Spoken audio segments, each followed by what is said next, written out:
ज्या शेतामध्ये मी बसलोय ते माझ्या वडिलांचं शेत वारसा हक्काने माझ्याकडे येणार आणि मी ते पुढच्या पिढीकडे हस्तांतरित करणार. पण ज्यावेळेस माझ्याकडे ते शेत येतं आणि त्याच्यामधून मी काहीतरी नवीन बनवायचा प्रयत्न करतो, तुमच्यापर्यंत घेऊन यायचा प्रयत्न करतो, त्याचं कारण म्हणजे फक्त एकच, ती म्हणजे शेती टिकली पाहिजे. आज शेतीकडे बघत असताना शेतकऱ्याची पोरच नाक मुरडतात, बाकी सामान्य लोकांचं तो सोडून द्या, पण शेतकऱ्याच्या पोरांना तो बदला. अरे तो जो दृष्टिकोन आहे ना, शेतीला खराब दृष्टीने बघायचा, शेतीकडे दुर्लक्षित पद्धतीने बघायचा, तो दृष्टिकोन बदला. कारण की ज्यावेळेस तुम्ही शेतीला आणि शेतकऱ्यांना नावं ठेवताय त्यावेळेस एकदा फक्त 8 दिवस उपाशी राहा आणि त्यानंतर ठरवा शेती काय आहे.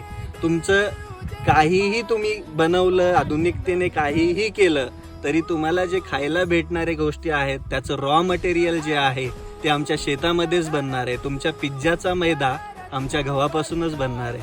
त्यामुळे शेती